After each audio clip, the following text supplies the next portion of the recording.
Canvas engraving is the project that helped start this channel. And over the last year, I've developed a method that gives me results I'm really happy with. The problem is, my usual method uses 2 passes. And depending on the size of the canvas and the image, that can easily mean 2 hours of machine time. So today, I want to answer one very simple question. Can I cut that engraving time in half without ruining the final result?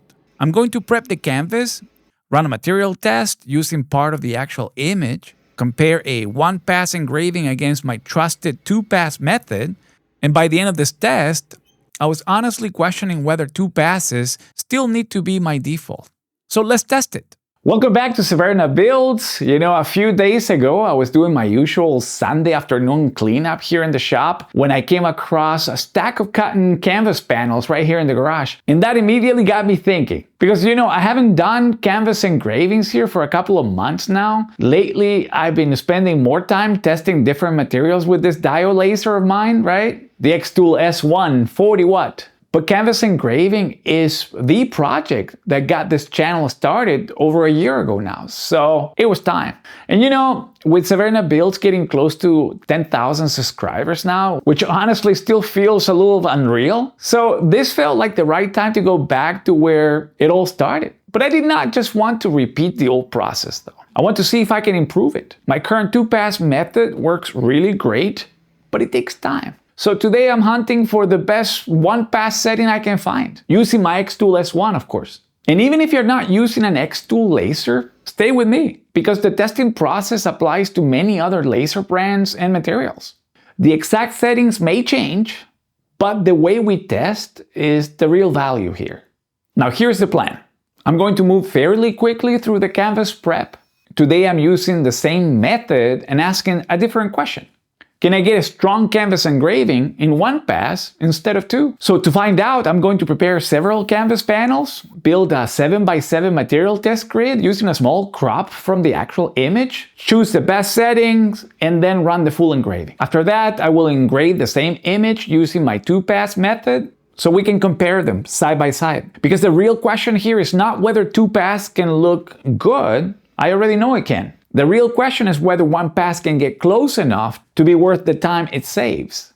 For this test, I'm using cotton canvas panels. I prefer panels instead of the stretch canvases because panels are usually flatter, straighter, and more predictable under the laser. Before painting, I like to spot check the canvas, look for bumps, dents, loose fibers, defects, or anything that might show up later. For the paint method, I use what I call my 2-1-1 method, or WWGB, white, white, gray, black. That means 2 coats of white, 1 coat of gray, and 1 coat of black. For the paint, I'm using regular matte acrylic spray paint from a big box type store, and definitely use matte paint. First coat of white, let it dry. Second coat of white, let it dry again. 1 coat of gray, guess what? Let it dry. And 1 coat of black. Then I let the whole thing cure overnight before engraving. The gray layer is one of the reasons this method works so well. The white gives us the bright highlights. The black gives us the surface layer. But the gray gives us a much wider safety net. If the laser removes the black layer, but it's not quite strong enough to reach the white, it can land in that gray layer. And instead of looking like a failure, it can give you a beautiful, clean gray tone in between. That makes that fail margin much wider. And with photo engraving, that totally matters though. Because photos are not just black and white, right? They have shadows, highlights, midtones, right? Soft transitions, they have texture, and all those details that make the image feel alive. For this video, I prepared 6 canvas panels. And because apparently I like adding drama to simple tasks, I picked a nice looking day that turned out to be very windy. I started outside using my Wagner spray tent. The tent worked great at first, but once the wind picked up, I started getting more dust and debris near the canvases than I wanted. So I moved the setup into the garage, opened the garage door for airflow, and finished the painting there.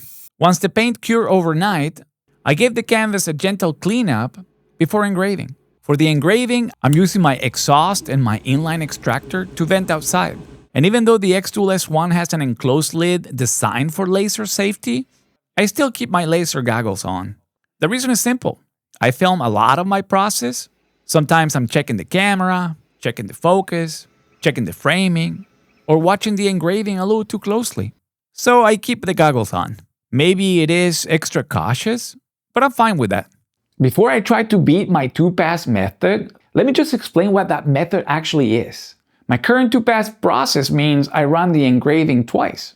The first pass is usually 10% power, 200 millimeters per second, 180 lines per centimeter, and I use Bayer as the bitmap mode.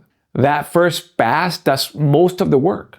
The second pass is more of a cleanup pass. I'm basically sneaking up on that final result. And depending on how that first pass looks, I may leave the power at 10% or may drop it to around 6 or 8%. Then I usually increase the speed to 250 or 350 millimeters per second. I keep the same 180 lines per centimeter and the same Bayer for the bitmap mode though. That method has worked really well for me, but again, it can easily take around 2 hours depending on the size of the image. So today, that is the method the 1-pass result has to compete against. For the test, I'm using 2 different canvas sizes because that is what I had in the garage. For the testing, I'm using an 18 by 24 canvas panel. And for the final engraving, I'm using 24 by 30 canvas panel. Same prep method, same paint process, same laser, and the final image will be a gray wolf. I picked this image because it has a strong contrast, good texture, sharp detail, and it is not blurry. That matters. A weak image usually gives you a weak engraving. I'm using Xtool Studio for this video because I'm using the Xtool S1 40 watt. But if you use Lightburn or another laser software, the same principles still apply. If your laser is less powerful than 40 watt, yes, you can still try this. You may need to go slower, or you may need to use more power, or you may need to stay with multiple passes. Of course, I cannot give you one universal number because every setup is different. But proper testing will help you find out what your laser can actually do. For canvas photo engraving, I am looking for balance. I want enough power to remove the black layer and reveal the gray or white underneath.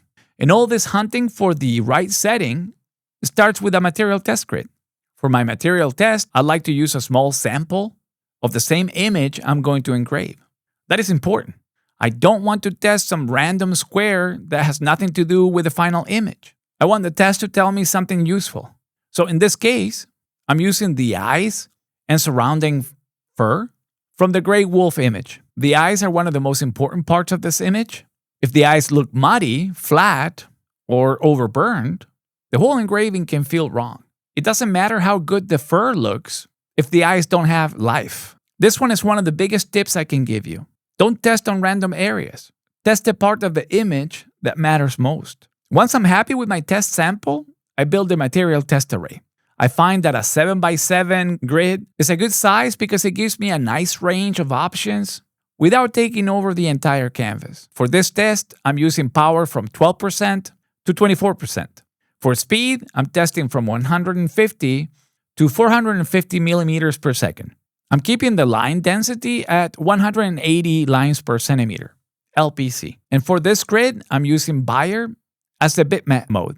One of the things that has given me very good results is changing the scanning way in the process setting. The short explanation is this. On the S1, the exhaust is at the back, so I want the smoke and oily soot pulled away from the part I already engraved. If that smoke drifts over the fresh white and gray layers, it can stain the canvas before I even get to the wipe test.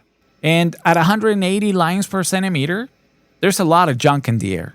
All right, after 1 hour and 26 minutes or so, the test is done. And I almost messed the whole thing up though, really bad. As I was moving some boxes around here in the shop, I bumped the table where the laser sits, and that moved the canvas completely out of alignment. Thankfully, I managed to save it. Of course, it's not the prettiest test in the world, but again, it's just a test. Now, looking at the grid, I think there's a pretty clear winner here. A lot of this look good. Some have details printed really nice.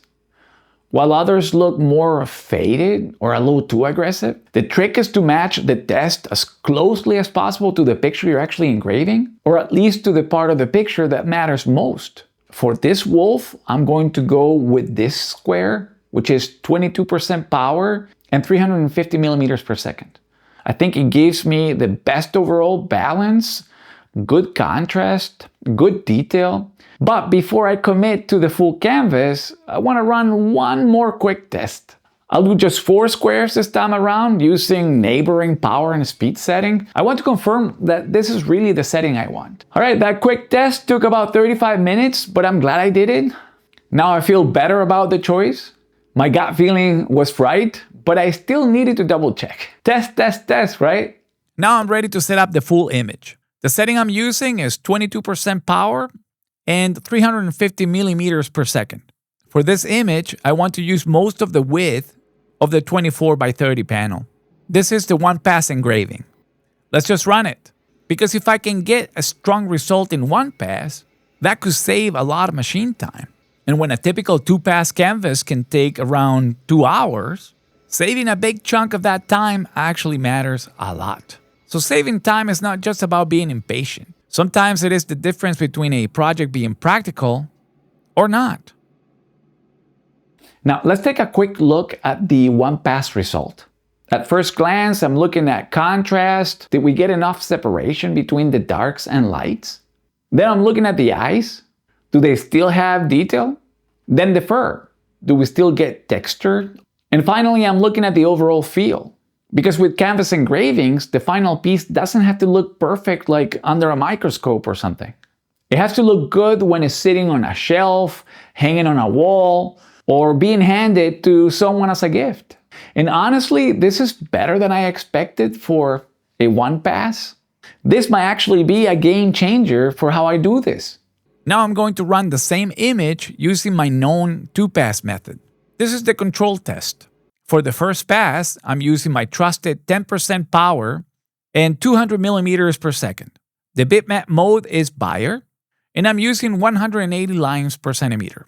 That doesn't change. I have used the same settings for many of my previous canvases, so this is the method the one-pass version has to compete against. Oh no, I completely forgot to invert the image.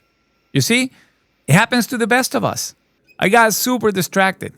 I still think we can invert it and resubmit. There's going to be a super bright line where the laser had already started engraving, but that's okay. This is a test. We will display it proudly, because we don't hide anything here in Severna Builds. And that is your reminder that you should never assume you have it under control. Triple check, and then check again. Now the first pass is done, mistakes or not, it came out very nicely. And remember, this is only the first pass. And don't touch that canvas. You cannot move it from where it is right now. Otherwise, the laser will be slightly off from where it should be. Now, for the second pass, I'm lowering the power a little bit and increasing the speed. This part is a lot of spot checking and gut feeling. I often lower the power to around 6 or 8%, and then increase my speed to around 300 or 350 millimeters per second. Let's see if we can finish the second pass without any more drama. Before we compare the final results, I want to take a quick moment here just to thank my Patreon supporters and YouTube members. You guys got the early Next on the Bench preview for this project back when it was just an idea that sparked by a stack of canvases here on the bench. As you know, your support really helps me keep doing these tests, especially the ones where I'm not completely 100% sure how they will turn out. And honestly, those are usually the most useful ones anyway. So thank you for being part of Severna Builds and helping me keep the channel moving. Now let's compare them. Here's the one-pass version, and here is the second pass version.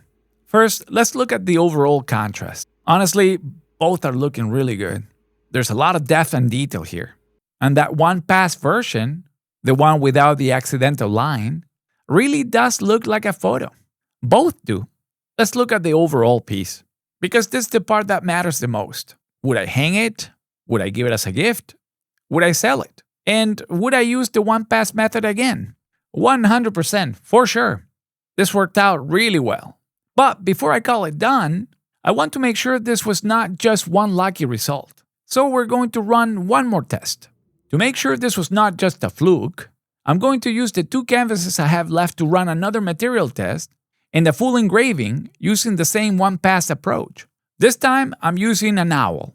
This one will run for a little over an hour on this 24 by 30 panel. And check this out. This is looking amazing. And 1 hour and change later, we're done.